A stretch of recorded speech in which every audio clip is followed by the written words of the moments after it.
Assalamu alaikum. It is really beautiful seeing so many of you here today. When I was coming down the stairs, I was thinking about the words of Stéphane Hessel. Stéphane Hessel wrote a very famous book called Indignez-vous, which was translated to called Time for Outrage. He was a Holocaust survivor, and he died some years ago at the age of 93. He wrote this book called Indignez-vous. His penultimate chapter is Outrage over Palestine. He says the greatest indignation I feel in the world today is for the treatment of the Palestinians. But it's his last paragraph in his book that really captured my attention when I was coming down and I saw all this great crowd of people, subhanAllah. He says we call for a mass public uprising against the means of mass communication, for nothing but mass consumption as a prospect for our youth, general amnesia, and the outrageous competition of all against all. And this event, subhanAllah, is a kind of proof against some of his concerns. The fact this is called one ummah, and the brother before me, may Allah bless you in abundance, spoke about the crisis, suffering of the Muslims, the Uyghur Muslims of China, is a proof that we are not a people of a selective outrage.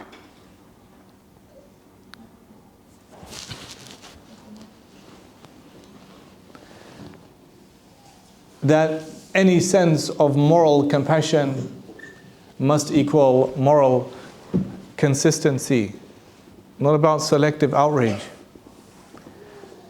In the year 1100, a group of Muslims headed by a man called Abu Sa'id al-Harawi, who was a Shafi'i chief faqih of Damascus,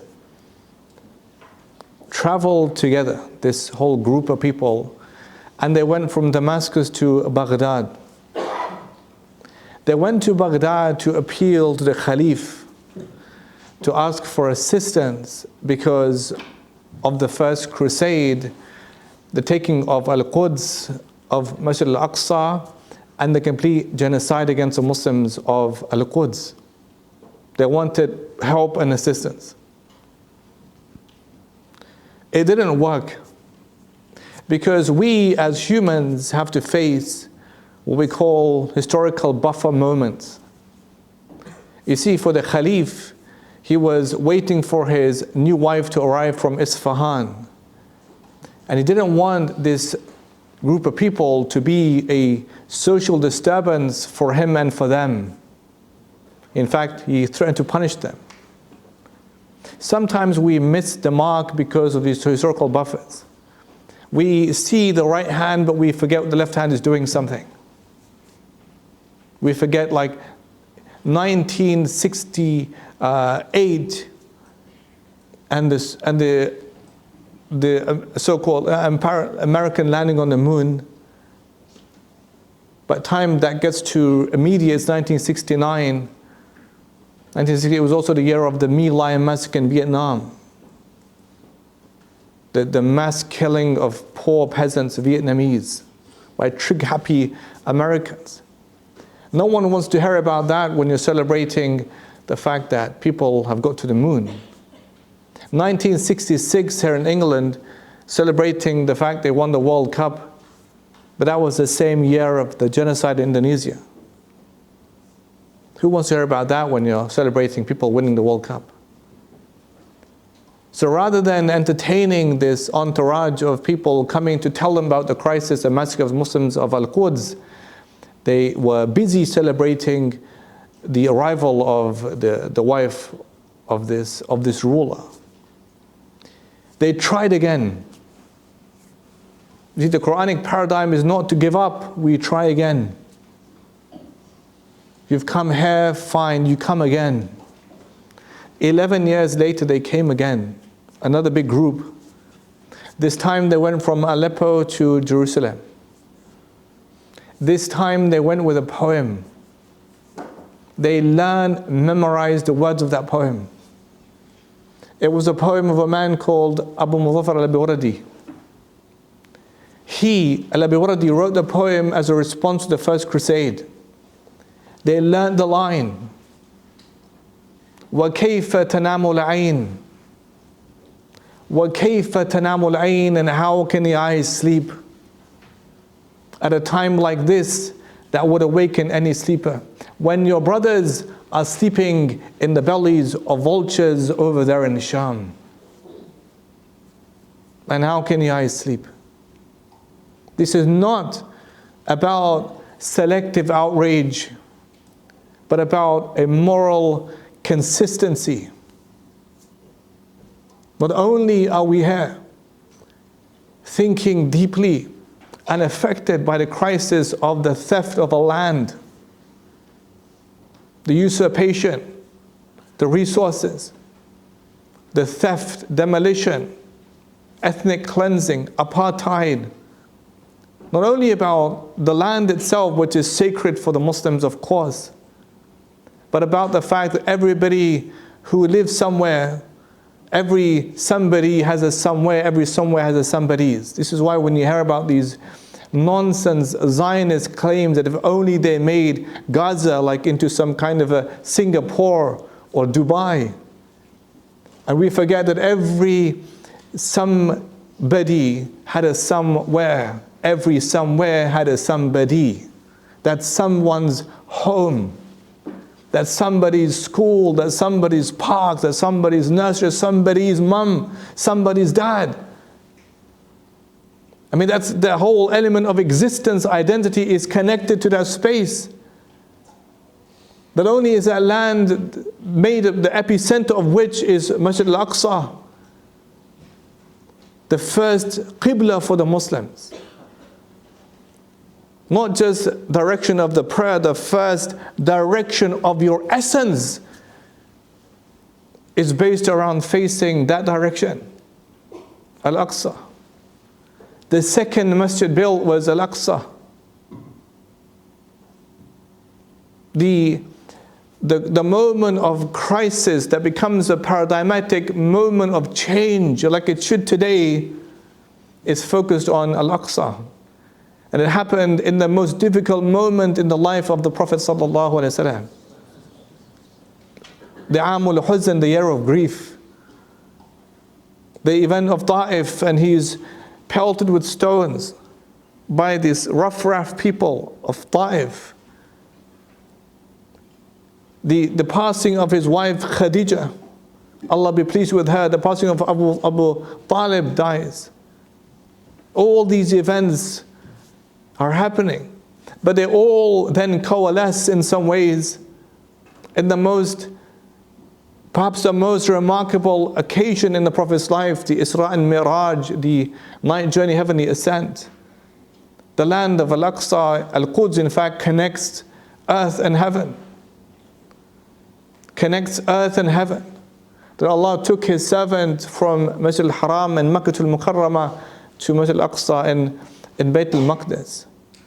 And it was at that point He led all the prophets of Allah in prayer. And Sallallahu Ibn Abbas says that there's not an inch of Al-Aqsa where a prophet hasn't prayed or where an angel hasn't stood. The whole landscape is sacred for us. The amount of prophets who lived there, migrated, settled there, fought there. Ibrahim alayhi salam, Musa alayhi salam, Harun alayhi salam, Ishaq alayhi salam, Sarah alayhi salam, Isa alayhi salam, Maryam alayhi salam, Zakaria. I mean, there's so many prophets, Lut alayhi salam, who have a connection, a burial spot in that land. Not only, my dear brothers, for the sake that we feel this sense of moral compassion and outrage for the fact that it's a sacred land for us, but for every single person who had life, who had dreams like you have and I have dreams, for every single person since 1948 whose home was destroyed, demolished, whose land was taken, women raped, men killed, at gunpoint by Zionist gangs, the Ergen, the Stern gangs, the Levi gangs, at gunpoint forcing them away out of their homes. The largest largest refugee crisis in the world, with no right of return back to their homes, and building over the homes factories and supermarkets and car parks to hide the fact that people once upon a time used to live. A man called, there's a book called Kirbet Kizay by a man called S. Yizhar, but it's a pen name because he was Jewish, but he wrote this book about the Nakba 1948. Pen name because he was scared about the reaction. He wrote about the fact, he said, won't the walls scream of these new Zionist settlers, thieves, taking other people's homes? Won't the walls scream? People used to live here before. Won't they see the feminine touch of ornament placement in the homes already there? Won't the walls scream? So we have, of course, one, the sanctity of land, the importance of the land for the Muslims, but also because a great injustice happened and is happening to them as we speak. The brother mentioned something, subhanAllah, so profound about the way that the Uyghur Muslims were castigated as these so-called terrorists. They used the propaganda from 9/11. What did they do for the people of Gaza? And just look at the language of dehumanization. Just look at it.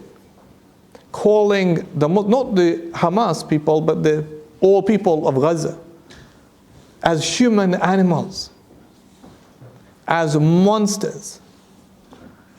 The same kind of language that was used against the Jews, ironically, before by the Nazis as vermin, as rats, as filth, is used today against the Muslimin of Palestine, of Gaza. Because that's used as a way of justifying the terror unleashed upon them in Gaza and the killing of thousands of people and thousands of children. That's somebody's mom, that's somebody's dad, that's somebody's child, that's somebody's home, that somebody used to live there before. But this is a great travesty, a stain on humanity. And it is only those like you, may Allah bless all of you, who gather to listen and to attend and do something. In the Quran, when there's a people who advise those who fell into sin and error, and people said, why are you bothering yourself? Why are you wasting your time? Like today, it's so freezing outside. Why are you wasting your energy? What is the point of this whole thing? And they said two things in the Quran. They said, مَعْذِرَةً إِلَى رَبِّكُمْ وَلَعَلَّهُمْ يَتَّقُونَ. We have to have some kind of excuse before your Lord. On that day when you face Allah, what will you say to Allah? And so and also perhaps those people that can have some sense of consciousness and righteousness in them. The first step for us is to realize that there is a point of no return now. There's a point of no return. In the Quran, Allah gives the example of, like, you have Fir'aun the tyrant. But not just Fir'aun, you have a whole enterprise around him. You have Fir'aun, you have Haman, you have Qarun, you have magicians. Everyone is there. And everyone plays a role, like today.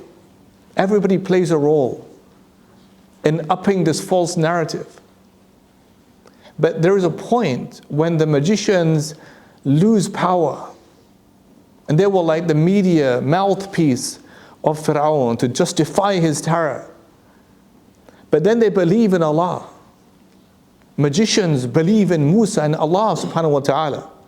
And they make they bow down to Allah. Pharaoh is confused and he says, how dare you do? Because if you do this, then I will crucify you and cut your arms and your feet, and I'll do all this stuff. And they say to Pharaoh, just do whatever you wish to do, because all you can do is the life of this world. Because it was a point of no return. They were not going back on disbelief. Nothing would change. It had gone too far. It is today that we're seeing there is a point of no return. The level of sadism, of evil, of cruelty has gone beyond all proportion. And it is so that when we think about the magicians in the Quran and how these previously people who were the mouthpieces of Pharaoh all of a sudden become believers in Allah,